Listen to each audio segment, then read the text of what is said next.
The trade war has evolved into a currency war. Despite what the elites say, I have no doubt that the ongoing trade war is evolving into the next round of currency wars. This is a contrarian opinion, especially because yesterday China said they have no desire to devalue the yuan in an attempt to boost exports. And this came after U.S. Treasury Secretary Steve Mnuchin saying he sees no chance of a currency war, despite President Trump's recent comments.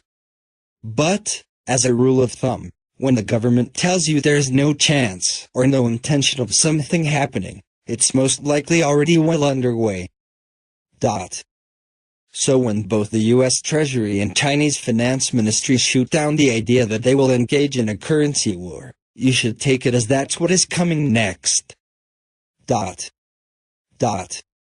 Months ago, many mainstream pundits went on about how China wouldn't dare use currency devaluation to get a leg up in the ongoing trade war. Yet over the last 5 weeks we've seen the Chinese currency, the yuan, devalue at a record pace and hit a 13-month low against the dollar.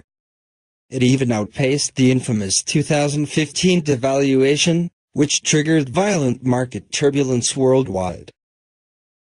The timing of the recent yuan depreciation has skeptics, like myself, wondering if China's declaring a covert currency war. What I mean by covert is that China will tell the public that they have no desire for currency manipulation. But behind the scenes, they will do the opposite. This seems like the case, because they have done nothing to curb the weakening yuan. For instance, yesterday alone the Chinese Central Bank, BOC, injected $502 billion yuan into financial institutions.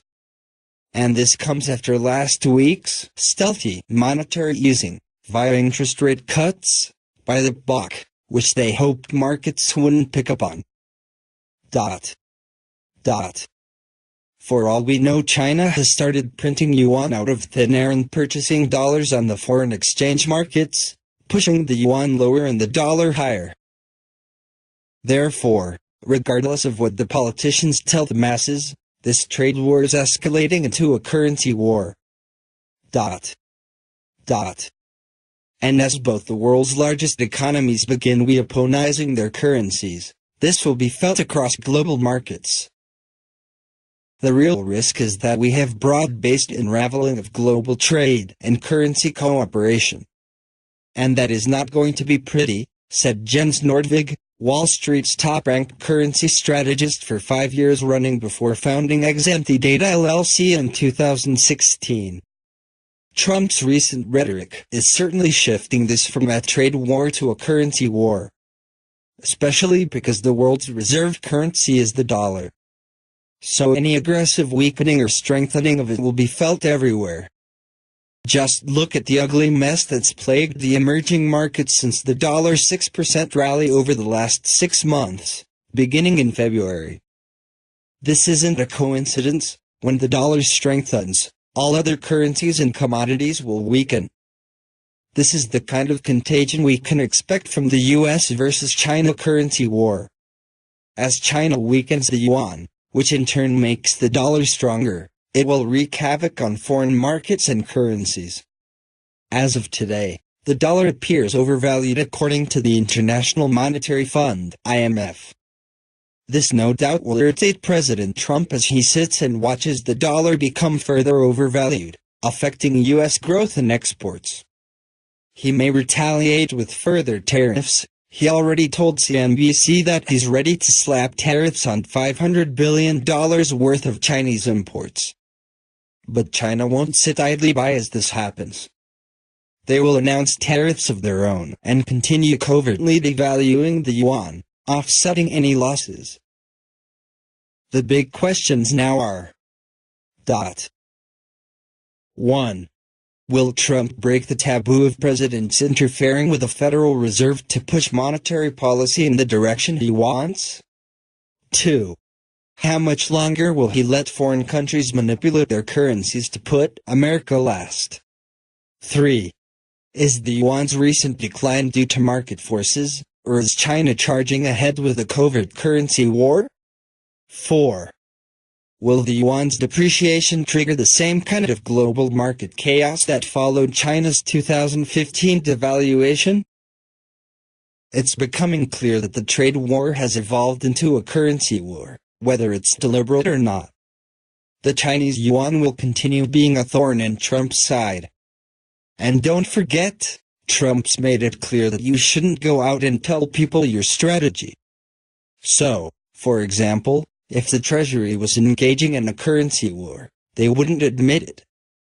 We saw Friday that Trump's definitely paying attention to currency values. And he might have realized by now that with his tweets he can violently move foreign exchange markets. Whether China and America have no desire or no intentions of a currency war, it's already well underway. Goldman, currency war has erupted a few months ago. Most of the so-called experts predicted that China would almost certainly not use its semi-nuclear options, currency devaluation, to respond to Trump's escalating trade war.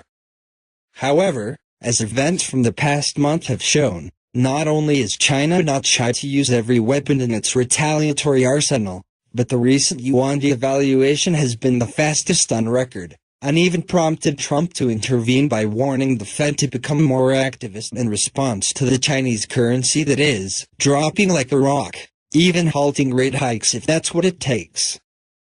Bloomberg adds that as the world's two largest economies open up a new front in their increasingly acrimonious game of brinkmanship, the consequences could be dire, and ripple far beyond the US and Chinese currencies. Everything from equities to oil to emerging market assets are in danger of becoming collateral damage as Beijing and Washington threaten the current global financial order.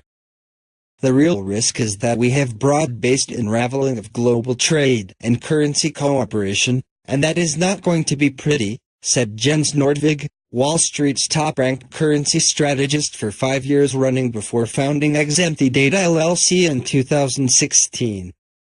Trump's rhetoric over the last 24 hours is certainly shifting this from a trade war to a currency war. Picking up on our discussion from earlier, Bloomberg then notes that China's shock yuan devaluation in 2015 provides a good template for what the contagion might look like, according to former Goldman head FX strategist, Robin Brooks, who is currently chief economist at the Institute of International Finance. Risk assets and oil prices would likely tumble as worries about growth arise, hitting currencies of commodity exporting countries particularly hard, namely, the Russian ruble, Colombian peso and Malaysian ringgit, before taking down the rest of Asia. Asian central banks will initially try to stem currency weakness through intervention, Brooks said.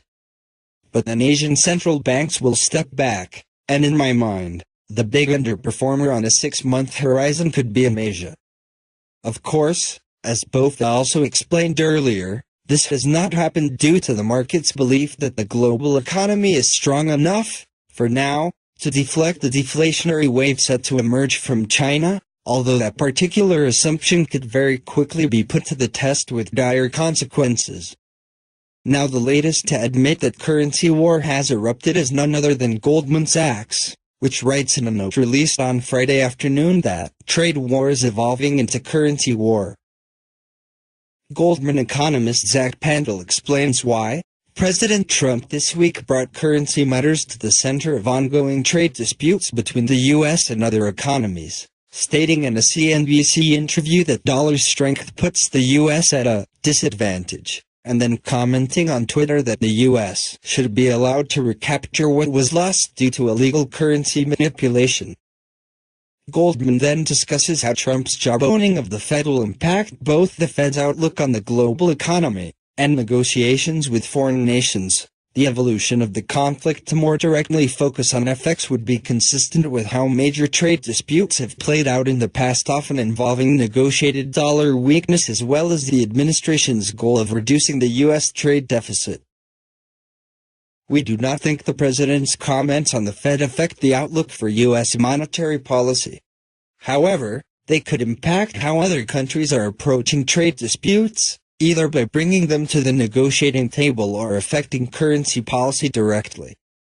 There are three direct consequences of this posture, which Goldman thinks could lead to two direct outcomes: a weaker USD offset by stronger RMB, and a more stable yuan, as the US could interpret further depreciation as a form of retaliation. That the correlation between trade tensions and FX will change, such that an escalating conflict may not result in consistent USD gains. That other reserve currencies, particularly RMB, should find support, and that KNY will be more stable, as the US could interpret further depreciation as a form of retaliation.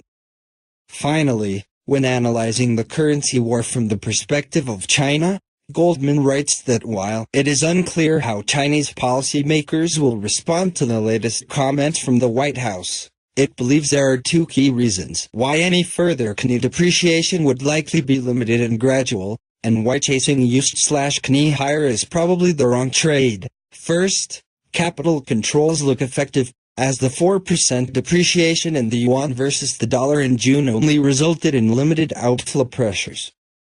Second, although copper prices have declined sharply, direct measures of China activity growth are still solid, with our June CPI tracking 7.5%, and Chinese policymakers have taken actions to support growth.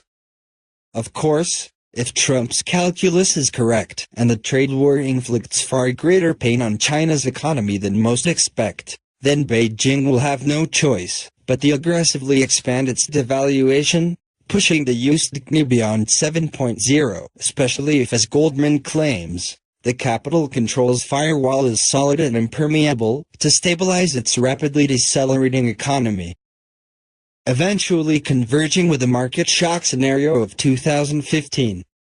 Because, as Goldman also wrote some time ago, the only way for Trump to realize if he is winning or losing the trade war is for the US stock market to crash, a fact which is all too clear to China.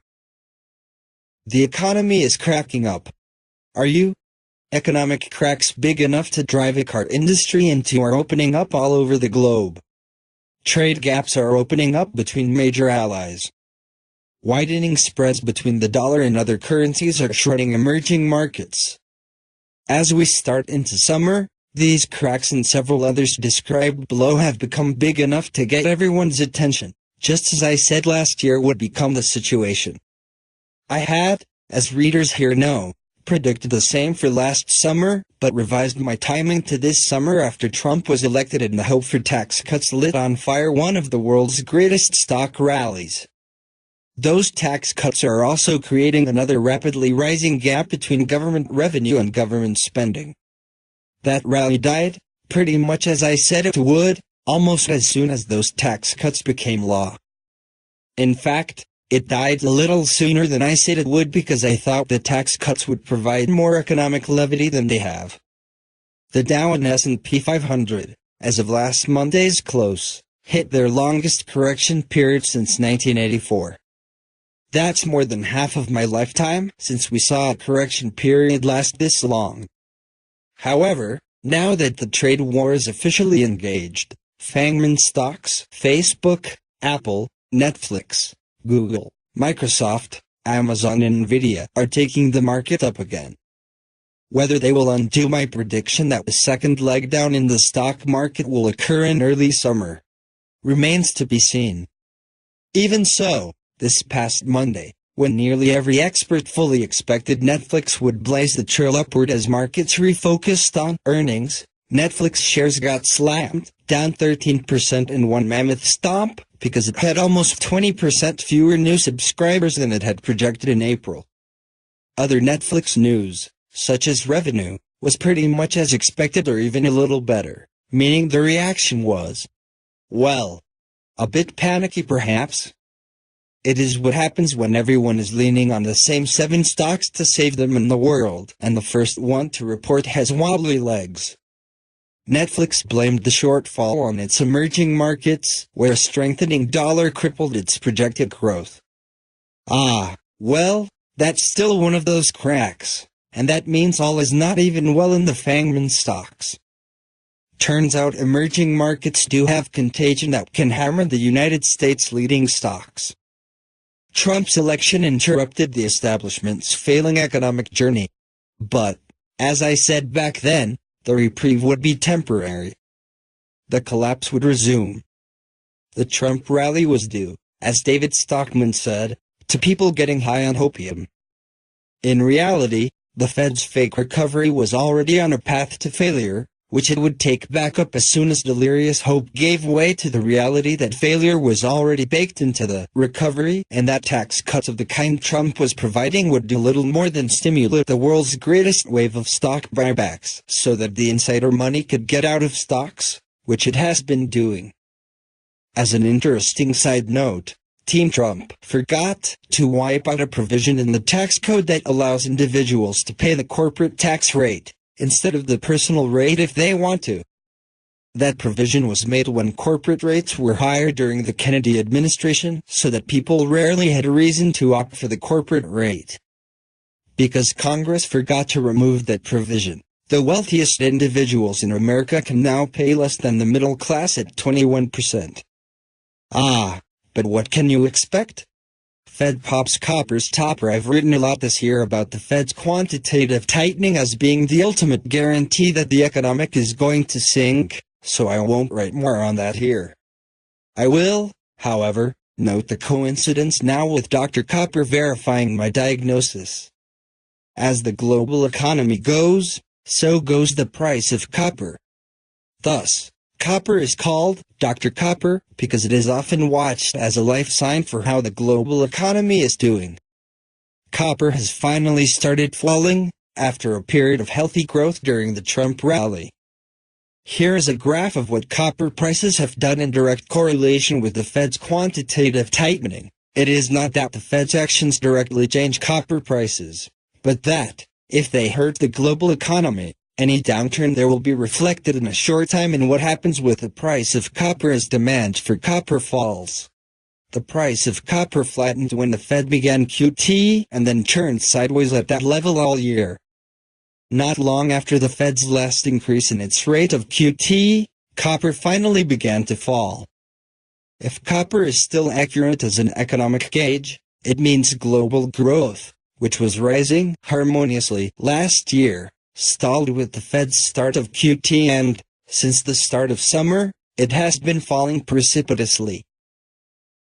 Imminent inversion of the prophetic yield curve. The moves of greatest interest are all happening in interest. Another sign of how well the Fed's program is working, one that nearly every analyst is concerned about, is the spread between interest rates on short-term bonds and long-term bonds. It has been getting precariously close to its inversion point, an event that has preceded almost every recession known to modern man. Inversion happens when investors become willing to receive a smaller yield from long-term bonds than from short-term bonds, meaning they think something will go seriously wrong in the short term. Normally investors in long-term bonds demand higher interest because they anticipate more erosive inflation during a strong economy. When they perceive recession as imminent, on the other hand, they park their money long-term and anticipate less inflation due to recessionary, typically deflationary, forces. If nothing else, inversion of the yield curve, since it is closely monitored as a key indicator by most investors, can be a self-fulfilling prophecy wherein markets fall because investors suddenly expect them to fall and act accordingly. At less than 0.25% difference between the long end of bond interest, 10-year Treasury note, and the short end, 2-year note, the yield curve is now the lowest it has been since the start of the Great Recession, 2007. Rising bond yields and the end of repatriation of foreign profits at lower tax levels at the end of this year will curtail the stock buybacks that hit record levels this year, which have been the primary thrust behind the stock market throughout the Fed's so-called recovery. Rising bond yields also compete for interest in stocks. One other sign of impending recession: the spread between the interest rates of risky corporate bonds versus safe Treasury bonds has increased to the critical level as a gauge that it hit just before or during 6 of the last 7 recessions. The China syndrome. Again, many financial experts are still arguing blindly that we are not yet in a trade war, and the stock market seems to be flitting back and forth on the idea. Yet, China has already promised retaliation against the tariffs Trump has already imposed, and Trump has already promised counter-retaliation to China's retaliation if it happens in the form of another $200 billion worth of Chinese goods that will receive tariffs of 10%. And this week Trump upped his bet more and threatened the possibility of tariffs on all Chinese goods about $500 billion worth. You can say, all the market evidence is turning out bad for China, so Trump will win, but we already know that what is bad for trade in China is bad for the world. We've seen that play out before in 2015. Confirmation that China's economy is slowing amid an escalating trade war is a worrying omen for global growth. Data released since Friday has affirmed what's been expected for some time, that an ongoing campaign to curtail credit is putting the brakes on the world's second-largest economy. Given that China generates as much as a third of global growth, that means headwinds not just for China's economy, but for the world's too. Newsmax. The broader U.S. stock market seems to be just counting down the days of advance into this trade war in sidewinder fashion until all of this actually happens. Investors appear to be hoping it is mostly negotiating rhetoric, but David Stockman, President Reagan's Director of Office of Management and Budget, says Trump doesn't have a clue about what he's doing because Chinese tariffs in recent years are nothing, about 3.5% on average against 1.7% average by the U.S. Stockman was famously taken to the woodshed by President Reagan for his statements in the 1981 Atlantic Monthly article that supply-side economics, the backbone of the Reagan economic revolution, was a Trojan horse that would ultimately benefit the rich. Now he says, the fact is, we are heading into a massive trade war in the world. Trump doesn't know what he's doing at all. He is making it up. He is a hopeless protectionist with a 17th century view of the world. We have an absurd policy, dangerous, stupid. The worst that I've seen since my whole career started in 1970 under President Richard Nixon, and he did some crazy things. Global Macro Monitor. China's stock market has already fallen badly, and Chinese credit markets are tightening up rapidly. Chinese GDP growth is the weakest since 2009. If you have any doubt as to how the crashing Chinese economy can break destructively against U.S. shores, remember the Chinese-induced summer flash crash of 2015 when S&P futures plunged 12% in 1 week. It's the spillover effect that most worries economists, given China's central role in the regional and global supply chain that feeds America's economy with goods and services. We have not seen the worst yet, said Iris Pang, Greater China economist at Bank Nevada in Hong Kong. For the rest of the world it begins with a bilateral trade war between the US and China, but it would not end with a bilateral impact. Global supply chains, shipping companies, foreign investment hurdles from the US government will change global business flows. Newsmax. If nothing else, tariffs will assure inflation for US consumers, and inflation will assure that the Fed is forced to maintain its quantitative tightening schedule, even if the economy starts to go down so fast that the Fed's infamously blind eyes can see it is failing.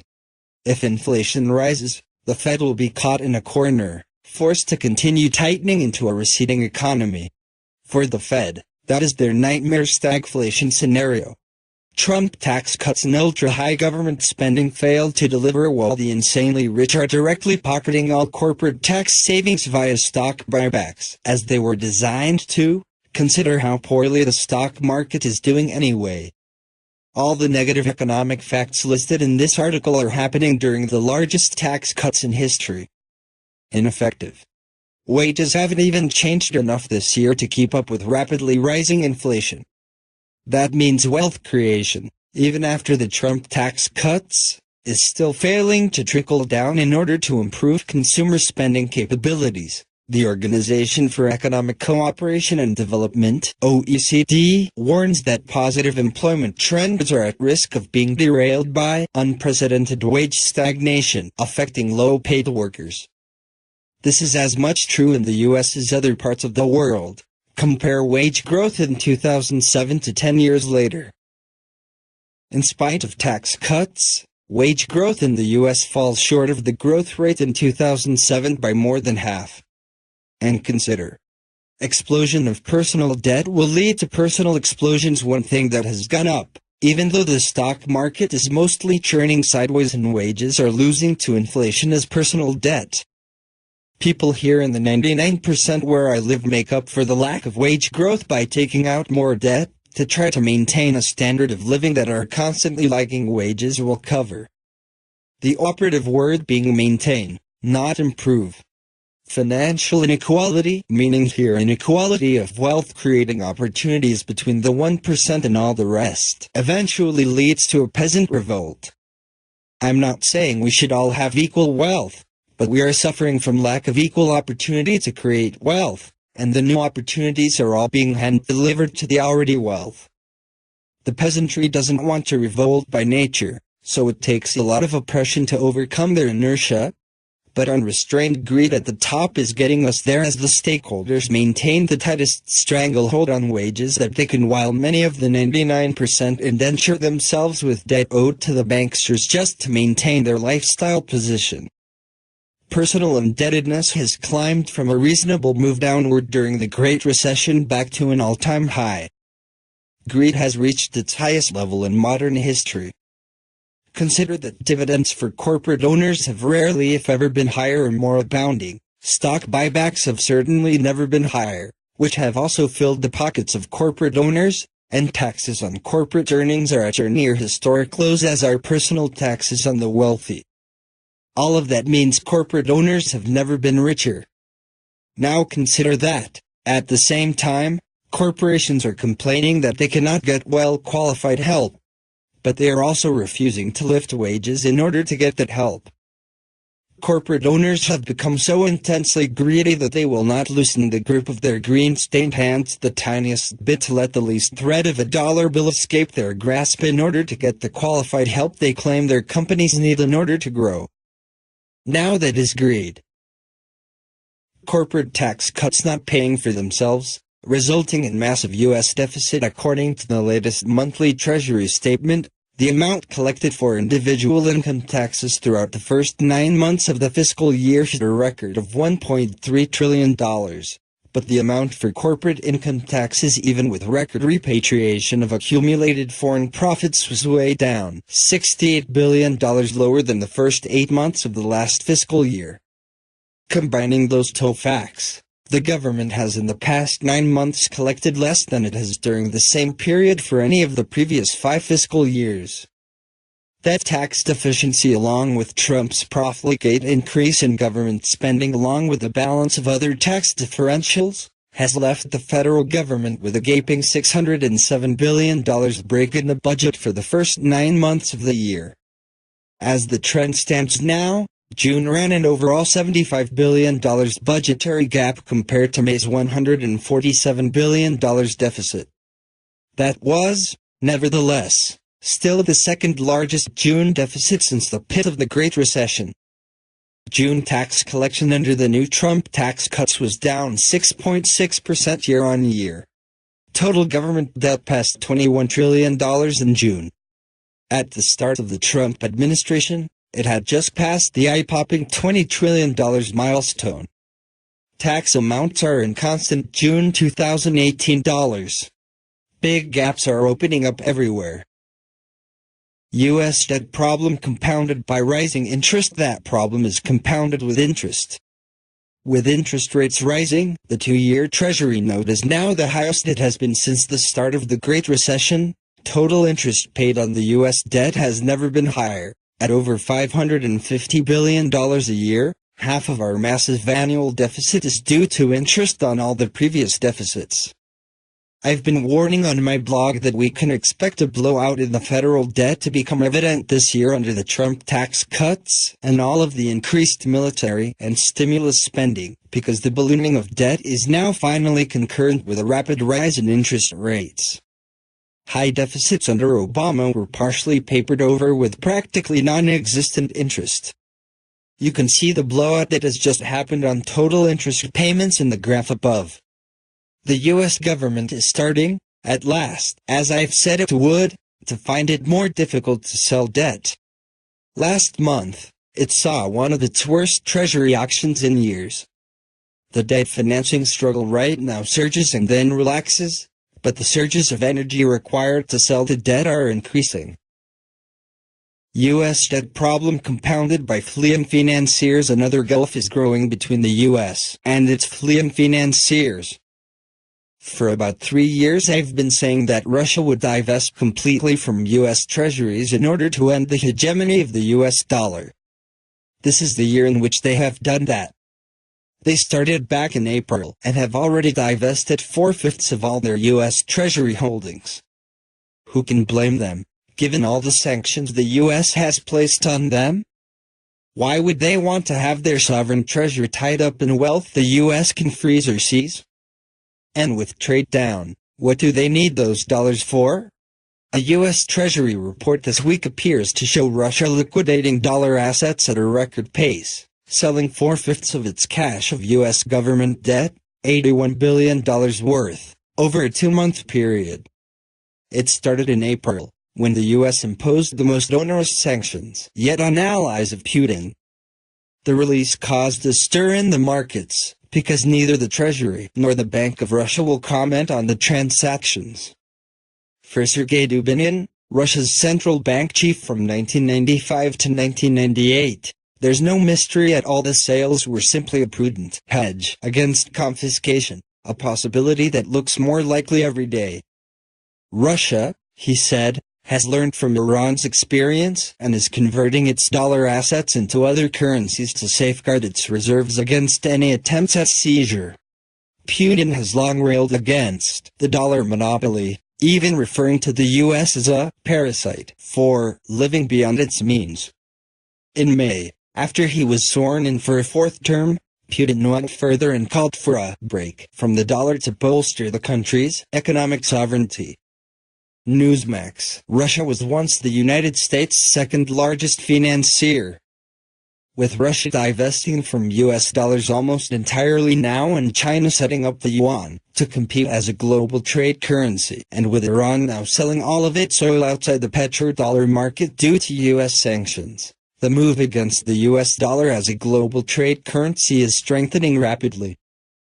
These nations once bought a lot of U.S. treasuries, because they did a lot of trade in U.S. dollars. Because it is often easier to exchange U.S. bonds as a way of exchanging dollars between countries than to exchange actual currency, nations have less and less reason to buy U.S. bonds as tariffs slow trade and the yuan starts to compete for trade status even in the petroleum market. As the dollar becomes increasingly unpopular, the U.S. will have a harder time finding financiers, so it won't benefit as easily from the low-interest comfort zone in which it has thrived. This could ramp up fairly quickly with the trade war leading to currency wars. With trade diminishing due to tariffs and more nations upset with the U.S., it is quite possible the U.S. dollar will find fewer buyers. Dollar days are numbered. Rising interest on all debt already creating crises for emerging markets with total global debt, households, businesses and governments now at $247 trillion. Rising interest rates are a serious problem for everyone, maybe even their bankers, if defaults continue to accelerate. The time bomb we have created has even more risk of blowing up soon if Trump's trade wars decrease global GDP, making it harder for businesses and governments to service their debts. While the U.S. will continue to service its debt for the time being, marginal nations may default, and that can cascade through the banking system throughout the global economy. We are seeing this already in emerging markets, EMs, where the rising value of the dollar compared to local currencies is creating serious financial stress fractures for nations and businesses whose debt obligations are denominated in U.S. dollars. Even the U.S. is not immune to the spread of those cracks coming all the way back to many U.S. investors and some U.S. banks, just as we saw this past week with Netflix. In a new report, the Institute of International Finance, an industry research and advocacy group, says that the debts of some emerging market countries, Turkey, South Africa, Brazil, Argentina, seem vulnerable to rollover risk, the inability to replace expiring loans.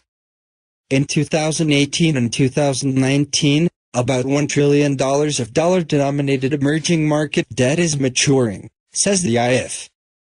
We had a Goldilocks economy, with decent economic growth. Inflation was nowhere to be seen, allowing central banks, the Federal Reserve, the European Central Bank, to be more accommodative, that is, keeping interest rates low. You could always roll over your debt.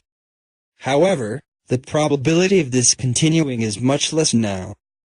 The Columbus Dispatch: these experiences give other nations a reason to hate the dollar and to avoid it in the future if they can, so as not to become trapped by moves the U.S. makes in its own self-interest. Inflation lifted off at last just in the nick of time, then, to augment the growing problem, U.S. inflation (CPI) is rising per the Fed's long effort to make it do so. Inflation hit 2.9% last week, year-on-year, its highest in 6 years. When you consider that the CPI measure of inflation intentionally factors out some of the worst inflation, the volatile stuff that consumers actually have to pay, that official inflation number is scorchingly hot. If measured as it was back in the high-inflation Nixon and Carter years, it would be something near 10%. That is a major crack opening up in the future buying power of the money you have saved now. It also means the Fed won't be able to back out of its quantitative tightening even if it wants to, because it has inflation that it already created finally pushing it to tighten faster. It is becoming caught in an inflation trap. Wholesale inflation, P, also jumped to a 6-year high this week. The producer price index is on more of a tier than CPI, hitting 3.4%. Core wholesale inflation, which strips out energy and food, was 2.9%.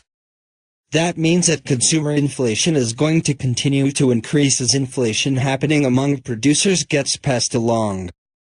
Some of that P increase is bound to press forward into retail pricing for more CPI inflation down the road.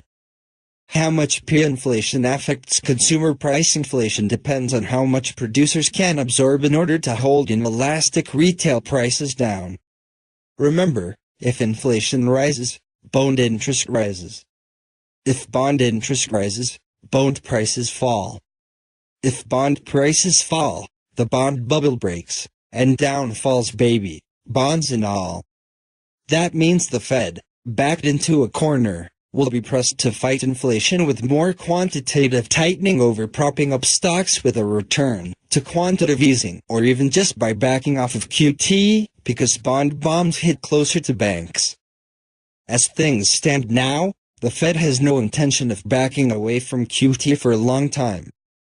Fed Chairman Powell said on Tuesday, with appropriate monetary policy, the job market will remain strong and inflation will stay near 2% over the next several years, Powell said in one of the strongest affirmations yet that the Fed is within reach of its dual policy targets more than a decade after the United States endured a deep financial crisis and recession.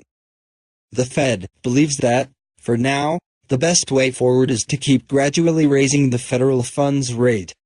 Overall, the risks to the economy were roughly balanced, with a most likely path for the economy one of continued job gains, moderate inflation, and steady growth. Newsmax, the stock market, oblivious as always, seemed to love all the QT assuring news about rising CPI, as was demonstrated when the Nasdaq hit an all-time record on the same day the inflation reports came out. The problems above are real now, but we also have the following ongoing problems in development: national shutting down of retail stores and their domino effect. Bank failures looking imminent in Germany and Italy. A renewed Brexit/Italy problem. Contrary forces to my own predictions on the other hand, the retail apocalypse and Carmageddon, which had been going exactly as I had laid out, took a slight curve against me in the past week's reports. Retail sales surged 0.5% in June, pretty good bump for 1 month, and the biggest factor in the surge was car sales.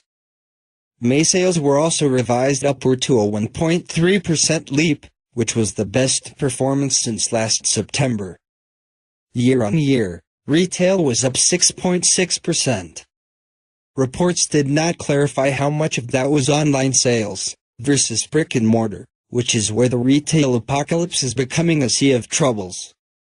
However, the other biggest parts of these two bumps were building materials, which I said would surge right now as rebuilding out of the rubble and ashes of extreme demolition wrought by 3 massive hurricanes and numerous wildfires last year takes time, and gasoline prices, an economic negative when prices get this high.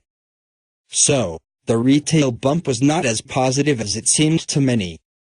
Consumer spending in the first quarter was its lowest in 5 years. The second quarter was up some. So, we may have gotten a bit of a Trump bump. However, sales in this case are measured in dollars, not units sold. With inflation rapidly making things more expensive in the second quarter, much of Q2's boost was nothing more than the long-anticipated startup of inflation, now well above the Fed's target rate, which came about abruptly. Moreover, what Carmageddon looked like it got a month of reprieve in the US, it turned much worse in China. It was the worst first half of a year ever for Ford, where vehicle sales in China tumbled 38% in June. Ford sales were down 25% year-on-year. Ford's situation, with some of its vehicles coming out of the US, could become worse with China now slapping tariffs on US vehicles. Ford has said it will absorb those tariffs, rather than raise prices. For almost 20 years, Ford has seen China as a prospect for major expansion. GM sales in China, on the other hand, were up 4%. Is an economic collapse becoming obvious in the early summer as I promised? Well, for the first time in 4 years, Barclays Bank published its quarterly global macro survey, which polls over 400-plus institutional investors, and the majority of institutional investors around the world said they expect the global economy to surprise to the downside. Respondents said the most likely downside surprises would emanate from China, followed by the Eurozone, followed by emerging markets, all areas where the global economy is breaking up as noted above. The trends above are pretty serious cracks, and I reported earlier this week about the first signs of the return of decline in housing, which I said would happen by the end of the summer. Whether all of that builds in time to prove the timing of my own predictions is right and to save my blog from my bet that global economic collapse, including for the US, and a US stock market crash will become clear by early summer, first half of the summer, it is certainly a strong and growing body of evidence that the apocalypse is coming.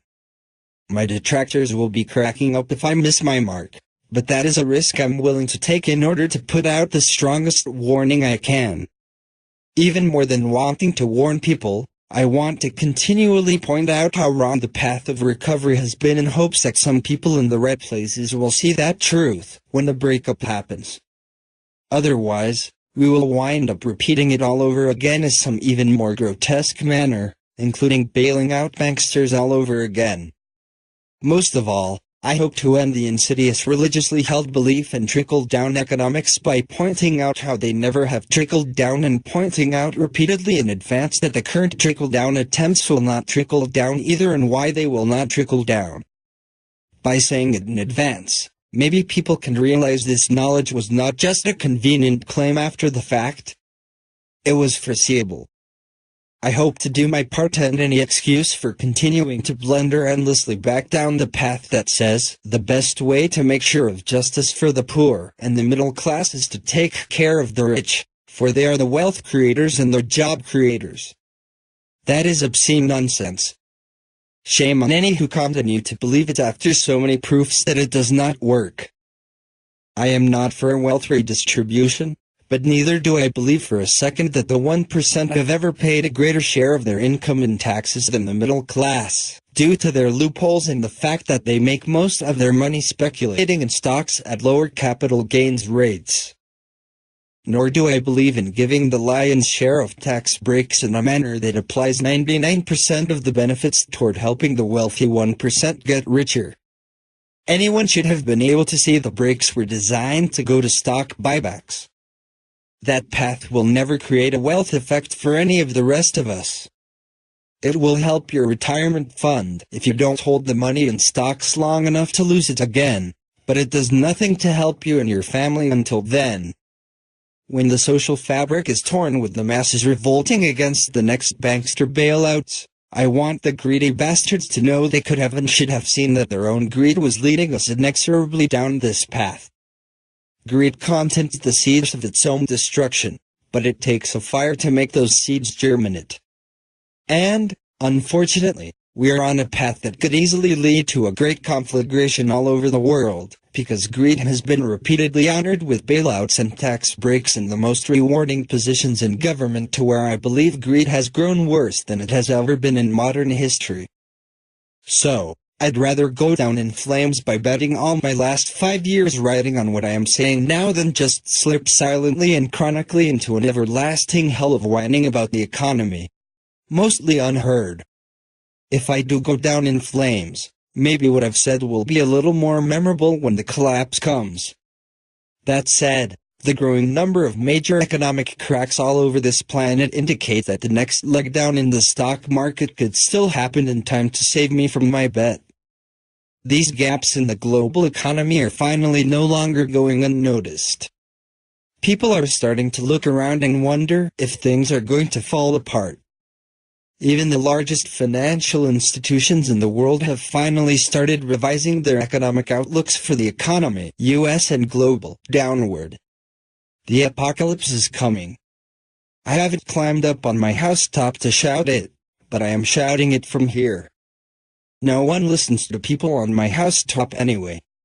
You may wind up cracking up at me as a heckler if I fail, but I'm okay with that because you also may just wind up crack up because you didn't listen. I'd rather risk the former, as I can happily live my life without this blog. It is the least sacrifice to make. I can think of many other fun ways to spend my time, and, if I'm wrong, I will.